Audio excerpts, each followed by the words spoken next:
अदनान जो सिर्फ एक अंगूठे से थोड़ा ऊंचा था, मगर हिम्मत के मामले में वो बड़ों बड़ों से कम नहीं था। वो बहादुर होने के साथ साथ खुशमिजाज और होशियार भी था। वक्त गुजरता रहा और जब अदनान अपनी उम्र की 16वीं मंजिल पर पहुंचा, तो एक दिन उसने अपने वालिदैन से कहा, मेरी ख्वाहिश है कि इस छोटे से गांव से निकलकर शहर देखूं। मैं बस आपसे इजाजत चाहता हूँ। माँ अपने बेटे की ये बात सुनकर डर गई। ममता भरी शफकत के साथ उसने कहा, बेटा, तुम घर छोड़कर कहाँ जाओगे?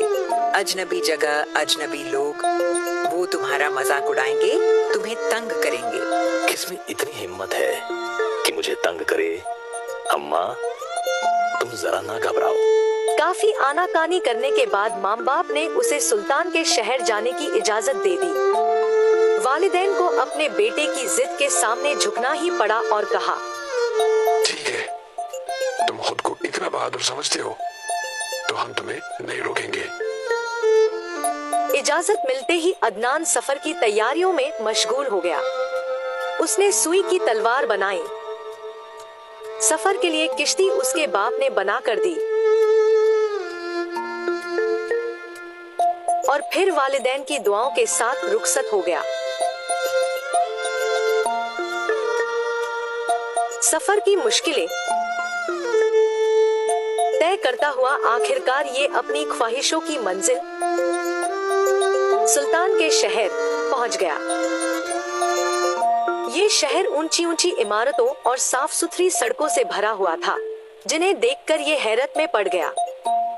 सड़कों पर घूमते फिरते वो एक बड़े महल के सामने पहुंच गया। ये महल सुल्तान का था। वो इसे हैरत से देखता रहा। ओह, ये महल कितना खूबसूरत है। मुझे यहाँ रह जगह मिल जाए तो क्या बात है। काफी देर तक महल को देखने और इस बारे में सोचने के बाद ये महल में दाखिल हो गया। ये दाखिल तो हो गया, लेकिन उसे महल में दाखिल होते हुए किसी दरबान ने नहीं देखा।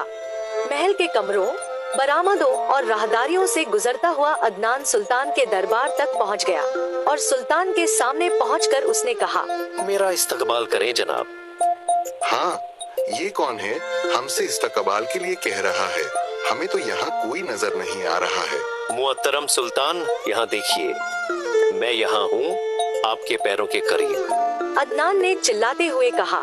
सुल्तान ने गर्दन झुकाई तो पैरों के करीब अदनान को खड़ा पाया। सुल्तान ने हैरत से पूछा, कौन हो तुम और कहाँ से आए हो? मेरा नाम अदनान है जनाब। आपका शहर देखने के लिए बहुत दूर दराज इलाके से सफर करता हुआ यहाँ पहुँचा हूँ। मेरी ख्वाहिश है कि आप मुझे अपनी खिदमत का मौका अता फरमाएं। अरे तुम इतने जरा से तो हो, एक बलिष्ठ भर से भी छोटे। तुम मेरे किस काम आओगे? महल में इतने सारे मुलाजिम और खिदमत गुजार हैं मेरे, वो तुम्हें देखकर तुम्हारा मजाक उड़ाएंगे। सुल्तान ने गहरी मुस्कान के साथ कहा। किसमें इतनी हिम्मत है कि मेरा मजाक उड़ाए? अदनान ने अपनी सुईनुमा तलवार निकालते हुए सीना तान कर कहा, अरे वाह, ओ तुम इतने जरा से मगर फुर्ती पर तेवर तो देखो।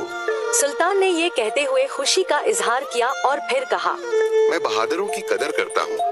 आज से तुम यहीं रहोगे हमारे महल में। और यूं अदनान सुल्तान के महल में रहने लगा। उसकी ख्वाहिश भी यही थी। कुछ ही दिनों में उसने अपनी होशियारी से सबको अपना गर्विदा बना लिया। सुल्तान की बेटी मुमताज, जिसने चंद दिन पहले ही अपनी 18वीं सालगिरह मनाई थी, अदनान की दोस्त बन गई। क्योंकि मुमताज का कोई दोस्त नहीं था, इसलिए मुमताज और अदनान हर वक्त साथ रहते। वो दोनों मुख्तलिफ खेल खेलते थे। मुमताज का एक खूबसूरत सा गुड़िया घर भी था, जिसमें अदनान के नाप की हर चीज मौजूद थी। यूं ही दिन गुजरते रहे। एक दिन अदनान और मुमताज यूं ही घूमते फिरते शहर की हदूद से बाहर जंगल में पहुंच गए। ये दोनों भटकते हुए जंगल में पहुंचे ही थे। अचानक एक देव ने उन्हें देख लिया। वो हाथी की तरह चिंगाड़ता हुआ उन दोनों के सामने आ गया। उसके दांत बहुत खौफनाक थे। गहरी हरी जिल्द खुरदरी और सख्त थी। जंगल उसके कदमों की धमक से लरज रहा था। मुमताज तो उसे देखते ही डर के मारे थरथर कांपने लगी और चीखती हुई उल्टे पांव शहर की तरफ भागी, मगर अदनान बेखौफ वहीं खड़ा रहा। उसने जरा बराबर भी डर महसूस नहीं किया। अपनी सुईनुमा तलवार म्यान से निकाल कर गरजा, ठहर जा, अभी तुझे आदमखोरी की आदत का मजा चखाता हूँ। देव ये सुनकर हैरान रह गया। किसी ने आज तक उसे चैलेंज नहीं किया था। अदनान की आवाज उसे मक्खी की भिनभिनाहट सुनाई दे रही थी। वो अभी उस पर गौर ही कर रहा था कि अदनान फिर से गरजा। जरा आगे तो बढ़ो, ये तलवार तुम्हारा खून चाटने के लिए बेताब हो रही है।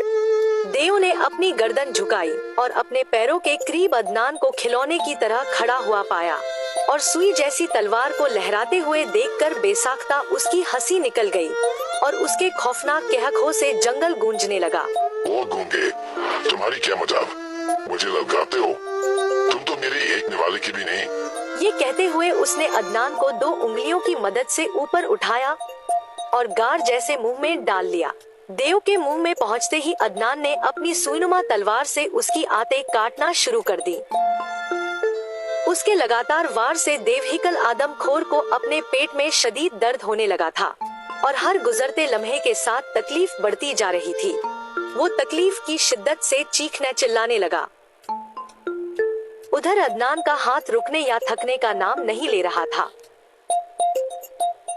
देव अपने पैरों पर लड़खड़ाने लगा और कमर से बेल्ट खुल गई और दूर जा गिरी। इसी लम्हे देव को एक तरकीब सूझी। उसने एक गहरी सांस लेकर अपना पेट फुलाया और जोर से फूंक मारी।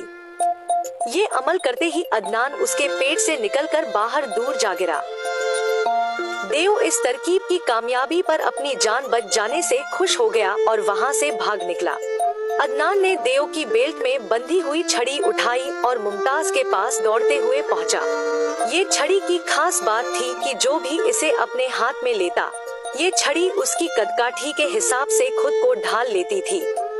यानी अब जब छड़ी अदनान के हाथ में आई तो वो छोटी हो गई थी। मुमताज खौफ से सिसक सिसक कर रो रही थी। उसे यकीन था कि देव ने अदनान को अपना निवाला बना लिया होगा। मुमताज मैं आ गया हूँ। अदनान ने उसके करीब पहुंचकर कहा। ये सुनते ही मुमताज ने उसे देखा तो आंसू और सिसकियां थम गई।